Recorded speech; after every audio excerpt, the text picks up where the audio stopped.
क्या कहना चाहिए, क्या नाम हुआ आपका? अमरजीत। कहाँ से हुए आप? बेगूसराय से। बेगूसराय से यहाँ पे आए हैं? नहीं नहीं, मैं तो पटना में ही रहता हूँ, यहीं पे प्रिपरेशन कर रहा हूँ अभी। से प्रिपरेशन कर। 2024 से। तो क्या आपके पढ़ाई के लिए आपके गार्जियन को क्या क्या क्या त्यागना पड़ा है, ऐसा कोई संघर्ष? संघर्ष सबके जीवन में है। और जब एक अब बच्चा कामयाबी पाए, इसके लिए पेरेंट तो सब दिन संघर्ष करते हैं। उनके लिए चाहते हैं कि भले हम भूखा रह जाए, लेकिन मेरा बच्चा जो बाहर गया पढ़ने के लिए, उसको भरपेट खाना मिले, अच्छा कपड़ा मिले, अच्छा कोचिंग पढ़ पाए। ये तो संघर्ष कर ही रहे हैं वो। को इनकेस जॉब नहीं होता तो आपके परिवार पे इस पर का क्या असर पड़ेगा? तो ये तो वही हुआ ना, कि मतलब जो थोड़ा बहुत जो था, उसको पढ़ाई पे खर्च कर दिए। और जो जब पढ़ाई पे खर्च कर दिए, तब कुछ हुआ ही नहीं, तो मेरे पास कुछ बचेगा ही नहीं। कि घर ना रहे, घर के ना घाट के। वही ना घर का ना घाट वाली बात हो जाएगा फिर। तो क्या कहना चाहिएगा आप? मैं आपको बहुत देर से देख रहा था, आप बहुत अच्छा अच्छा कविता सुनाते हैं और लिखते भी हैं ना। तो आपका शुभ नाम क्या हुआ? मेरा शुभ नाम प्रकाश कुमार झा है। मैं दरभंगा जिला का रहने वाला हूँ। जी। कब से तैयारी कर रहे हैं आप? हम दरभंगा जिला से तैयारी हम घर पे ही करते हैं। दरभंगा जिला से यहाँ गर्दनी बाग में धरना में भाग लेने के लिए आए हैं स्पेशली, कि जो सरकार के द्वारा जो ये रवैया अपनाई जाती है, जो क्या क्या नहीं कर क्या करना है क्या नहीं करना है। कभी अभी जैसे कि एक मुद्दा है लाइब्रेरियन का, जो बिहार में 2008 से लेकर 2026 तक अभी तक आश्वासन पर ही चल रही है। आज देंगे, कल देंगे, 1 महीने के बाद देंगे, 2 महीने के बाद देंगे।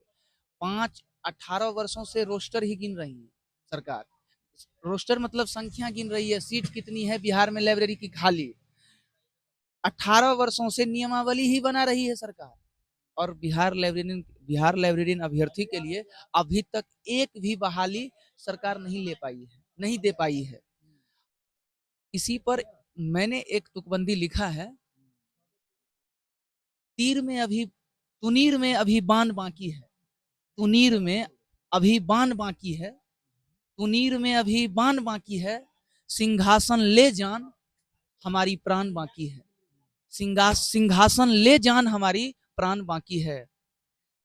जिस दिन सभी हदें तोड़ देगी, जिस दिन सभी हदें तोड़ देगी, रणभूमि में मैदान अभी बाकी है। रणभूमि में मैदान अभी बाकी है।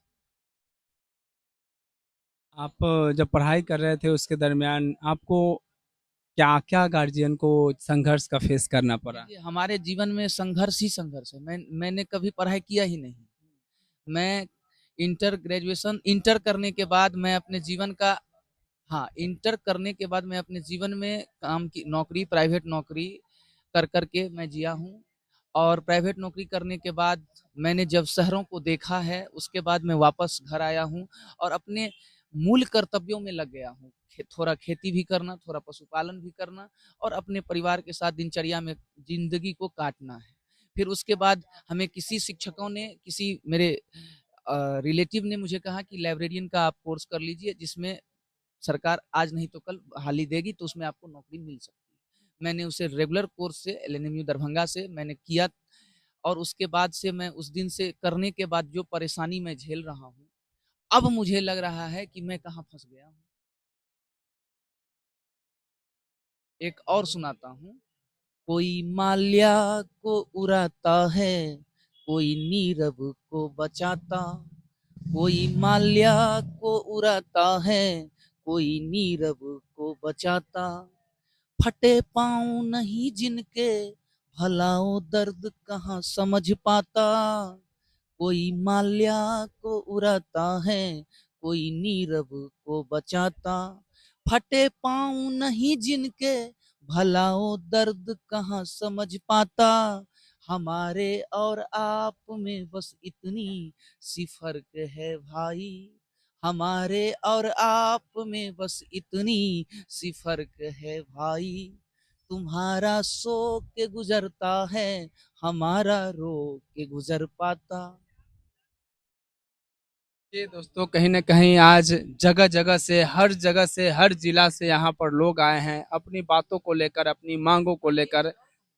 जी, जी। जो जंतर मंतर पर जो पिछले महीने में जो धरना हुई थी, आंदोलन किया गया था, तो बिहार के छात्रों के द्वारा, युवा पीढ़ी के द्वारा जो उनको समर्थन दिया गया, इस रजले मुट्ठी बिहार की जो धरती की माटी है, पूरे देशवासी जो उत्तर से लेकर दक्षिण तक, दक्षिण से लेकर उत्तर तक, पूरब से लेकर पश्चिम तक, आज इस रजले मिट्टी को सब चंदन लगा रहे हैं। और आज हमारे बिहार के अभ्यर्थी और युवा गर्दनीबाग धरना स्थल पर जल्द से जल्द और भारी से भारी संख्या में आइए, ताकि हम सभी अभ्यर्थियों को मजबूती प्रदान मिले और जल्द से जल्द सरकार की रवैया को बदली जाए। दोस्तों देख सकते हैं कि अभी कहीं न कहीं लगभग 12:30 बज रहा है रात का, और अभी भी प्रोटेस्ट में यहाँ पे सारे लोग दिन और रात 24 घंटा यहीं रहते हैं। मैं एक चीज़ कहना चाहूँगा कि सरकार से कि आखिर ये आपसे कोई ज़मीन नहीं माँग रहे हैं, तो आप इनकी बातों को समझिए, इनके संघर्ष को समझिए कि जब इनके पढ़ाई के लिए एक माँ-बाप को, एक गार्जियन को बहुत कुछ अपना बेच त्यागना पड़ता है, तब जाके कहीं न कहीं वो अपने बच्चे को पढ़ा पाते हैं।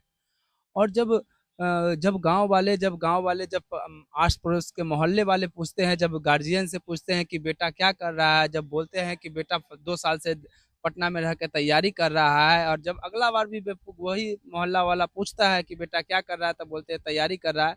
तो मोहल्ला वाला का भी ताना आता है कि इतना दिन से तैयारी कर रहा है, नौकरी लगेगा भी कि नहीं लगेगा, कि पढ़ाई-लिखाई कर रहा है कि नहीं लग रहा है। तो कहने का मतलब है कि डिग्री होने के बावजूद भी ये लोग व्यवस्था की वजह से लाचार हैं, राजनीति के शिकार हो रहे हैं।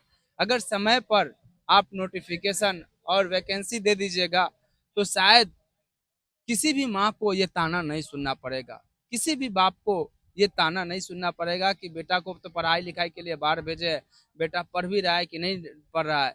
लेकिन उस गार्जियन को हम कैसे समझाएँ कि हमारे पास काबिलियत है, हमारे पास डिग्री है, हर चीज़ है, बस अगर फैसिलिटी नहीं है तो वो कमी है, तो वो सरकार के वैकेंसी में कि वो अगर समय से देता, तो शायद हम अपने लाइफ में सफल होते। तो सरकार को समय से अपना जो कर्तव्य है, अपना जो काम है, जो आप वादे करते हैं ना, उसको निभाइए।